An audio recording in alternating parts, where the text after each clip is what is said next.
हरे कृष्णा। अक्षय अर्थात जिसका कभी क्षय न हो और तृतीया यानी तिथि के अनुसार तीसरा दिन। हमारी वैदिक संस्कृति अत्यंत विशेष और वैज्ञानिक है, जिसमें सूर्य और चंद्र की गति के अनुसार तिथि, मास और उसमें आने वाले कुछ महत्वपूर्ण दिनों को निर्धारित किया जाता है। वर्ष में कुछ ऐसे विशेष दिन आते हैं जब कोई भी शुभ कार्य करने के लिए आपको अच्छा मुहूर्त या समय देखने की आवश्यकता नहीं पड़ती। ऐसे ही कुछ विशेष दिनों में से एक है अक्षय तृतीया का दिन, यानी वैशाख मास के शुक्ल पक्ष की तृतीया तिथि।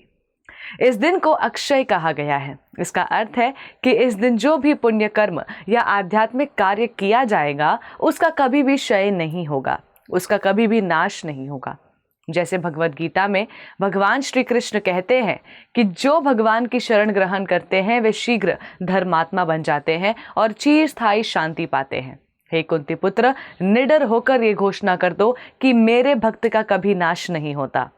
उसी प्रकार अक्षय तृतीया के दिन किया गया कोई भी पुण्य कर्म का फल भी नष्ट नहीं होता।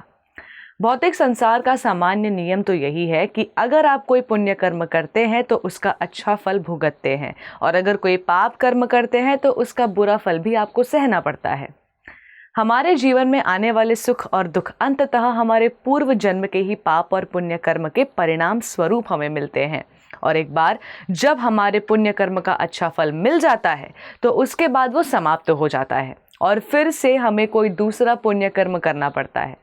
लेकिन अक्षय तृतीया ऐसा दिन है जब आप जितना अधिक मात्रा में आध्यात्मिक कार्य, पुण्य कार्य या जप, तपस्या, यज्ञ इत्यादि करते हैं, उसका जो फल मिलता है वो चिरकाल तक आपके साथ रहता है, उसका कभी भी नाश नहीं होता।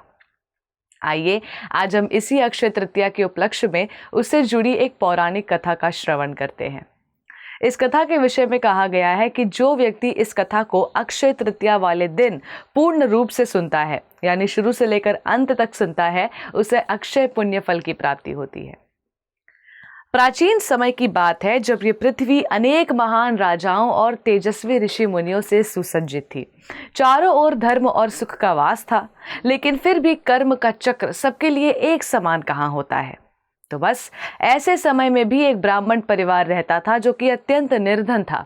उस परिवार में मात्र ब्राह्मण और उनकी पत्नी थी। ना तो उनके पास कोई धन संपत्ति, ना ही कोई संतान थी। लेकिन इस ब्राह्मण के जीवन में जो एक सुख था वो था उसकी पत्नी। उस ब्राह्मण की पत्नी अत्यंत विनम्र, पतिव्रता, चरित्रवान और सुंदर थी। ब्राह्मण भिक्षा मांगकर जो भी लाते उसी में वो संतुष्ट रहती और अपने पति की सेवा करती। अनेक प्रयासों के बाद भी ब्राह्मण अपने जीवन निर्वाह हेतु पर्याप्त धन एकत्रित नहीं कर पा रहे थे। इस अवस्था में भी वे दोनों पति पत्नी परम भगवान के प्रति समर्पित थे। आखिर एक दिन ब्राह्मण की पत्नी ने कहा, हे स्वामी, आप इतना प्रयास करते हैं लेकिन फिर भी हम अपने जीवन यापन हेतु पर्याप्त धन एकत्रित नहीं कर पा रहे हैं। हमारे भाग्य में संतान सुख भी नहीं है। निश्चित ही हमसे कोई ना कोई अपराध हुआ है जिसका फल हम इस जन्म में भुगत रहे हैं। हे स्वामी, मैंने सुना है कि इस समय महान ऋषि वशिष्ठ हमारे नगर में पधारे हैं। कृपया आप उनके पास जाइए और हमारी इस अवस्था का कारण और समाधान पूछिए। वे अवश्य हमारी सहायता करेंगे। अपनी पत्नी की बात सुनकर ब्राह्मण को भी ये सुझाव अच्छा लगा। वे उसी समय महान ऋषि वशिष्ठ के पास गए। वहां जाकर उन्होंने प्रणाम किया और हाथ जोड़कर ऋषि से प्रार्थना करते हुए कहने लगे, हे ऋषिवर, आप तो त्रिकाल यज्ञ हैं। आप प्रत्येक जीव के भूत, भविष्य और वर्तमान से परिचित हैं। हे प्रभु, कृपया आप मेरी इस अवस्था का कारण बताइए। किस वजह से मैं इस निर्धन और संतानहीन अवस्था को प्राप्त कर चुका हूँ और किस उपाय द्वारा हम इससे मुक्त हो सकते हैं। कृपया हमारा मार्गदर्शन करें ऋषिवर। ब्राह्मण की बात सुनकर ऋषि वशिष्ठ ने कहा, हे पुत्र, पिछले जन्म में तुम अत्यंत धनी थे और तुम्हारे अनेकानेक पुत्र भी थे, लेकिन उस समय तुम अत्यंत कृपण थे। यहाँ तक कि तुम अपने संतानों के लिए भी धन खर्च नहीं किया करते थे। अपने धन और संपत्ति के प्रति आसक्ति और अपनी संतान के प्रति लापरवाही के कारण तुम्हें इस जन्म में निर्धनता और संतानहीन होने का श्राप मिला है। उस समय किसी कारणवश तुमने वैशाख मास के अंतिम 5 दिन में व्रत का पालन किया था, इसलिए इस जन्म में तुम्हें ब्राह्मण का शरीर और अच्छी पत्नी प्राप्त हुई है। अगर तुम इस जन्म में वैशाख मास के कम से कम और 7 दिनों तक भगवान श्री कृष्ण की भक्ति द्वारा पालन करोगे तो इस अभिशाप से अवश्य मुक्त हो सकते हो और वैशाख मास के शुक्ल पक्ष में आने वाली अक्षय तृतीया के दिन परम भगवान श्री कृष्ण की पूजा अर्चना करो। ब्राह्मण ने वशिष्ठ मुनि की बात का अक्षरशः पालन किया और उसके फल स्वरूप वो ब्राह्मण अपने निर्धन और संतानहीन अवस्था से मुक्त हुआ। इस कथा का महात्म्य सुनाते हुए कहा गया है कि जब हम इस प्रकार की पौराणिक कथाओं का श्रवण और पठन करते हैं तो हम अपने आप ही परम भगवान गुरु और वैष्णव की सेवा में संलग्न होते हैं। इसलिए अक्षय तृतीया के दिन इस कथा का श्रवण अवश्य करना चाहिए। सिंहाचल में भगवान नरसिम्हा देव के एक विग्रह है जिन्हें संपूर्ण वर्ष के दौरान चंदन लगाकर रखा जाता है, लेकिन अक्षय तृतीया का यही वो एकमात्र दिन है जब उनके शरीर से चंदन उतार लिया जाता है। यानी सिंहाचल के भगवान नरसिम्हा देव के वास्तविक विग्रह के दर्शन आपको सिर्फ अक्षय तृतीया के दिन ही हो सकते हैं।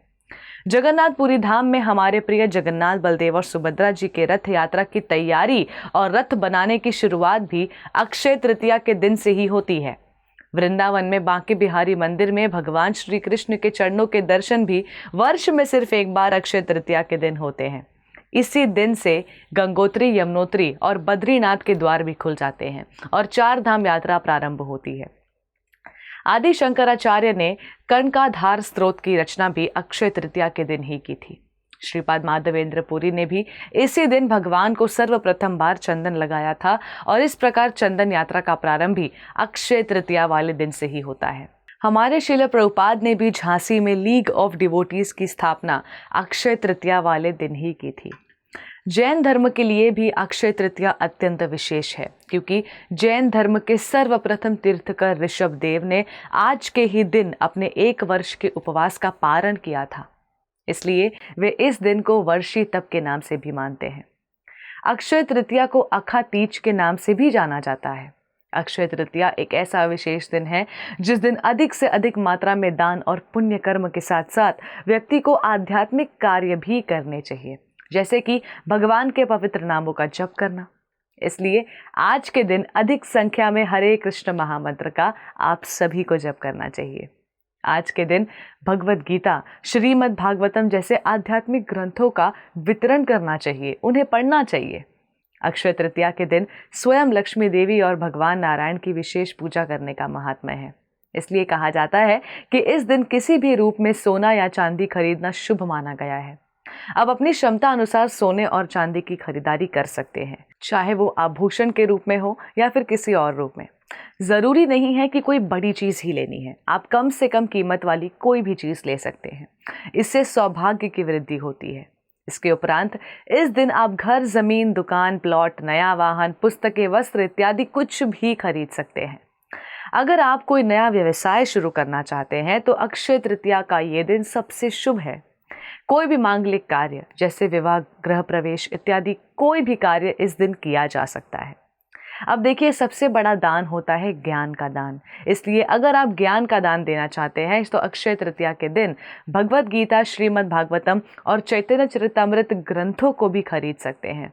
इन ग्रंथों को आप खरीद कर अपने मित्रों, सगे संबंधियों या फिर जिज्ञासु लोगों को वितरित कर सकते हैं। और सबसे महत्वपूर्ण, अक्षय तृतीया के दिन से ही इस्कॉन के प्रत्येक मंदिरों में चंदन यात्रा का प्रारंभ होता है। चंदन यात्रा यानी इस गर्मी की ऋतु में 21 दिन तक भगवान के विग्रह शरीर पर चंदन का लेप लगाया जाता है और इसके दर्शन अत्यंत दुर्लभ और विशेष होते हैं। अगर आपके घर के आसपास कोई इस्कॉन मंदिर या केंद्र है या फिर कोई ऐसा मंदिर है जहां पर चंदन यात्रा का पालन होता है तो अक्षय तृतीया वाले दिन अवश्य ही वहां जाइए और भगवान के विशेष श्रृंगार दर्शन करिए। इस दिन कोई उपवास नहीं रखना होता है, इसलिए आप भगवान के लिए स्वादिष्ट भोग बनाकर उसमें तुलसी पत्र रखकर उन्हें अर्पित करिए और स्वयं भी उसी प्रसाद को स्वीकार करिए। बस याद रहे कि भगवान को भोग लगाते हुए आप किसी भी खाद्य पदार्थ, किसी भी भोजन में प्याज, लहसुन, चाय, कॉफ़ी, चॉकलेट इत्यादि चीज़ों का प्रयोग नहीं कर सकते। इसलिए हर प्रकार का सात्विक भोग बनाइए और भगवान को अर्पित कीजिए। अक्षय तृतीया वाले दिन दान देने का विशेष महत्व है, इसलिए आप अपनी क्षमता अनुसार किसी सुपात्र व्यक्ति को, वैष्णव को या फिर नज़दीक के मंदिर में जाकर दान दे सकते हैं, लेकिन कुछ न कुछ दान अवश्य देना चाहिए। हम आशा करते हैं कि आप सभी को आज की अक्षय तृतीया की ये कथा अच्छी लगी होगी।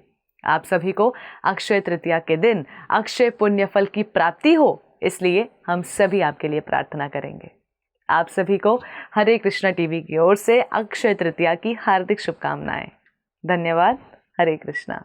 ऐसे ही और भक्तिमय कार्यक्रमों के लिए देखिए हरे कृष्णा टेलीविजन और इसे प्राप्त करने के लिए आप अपने केबल अथवा DTH ऑपरेटर से संपर्क करें तथा और अधिक जानकारी के लिए आज ही डायल करें 7666 839 839।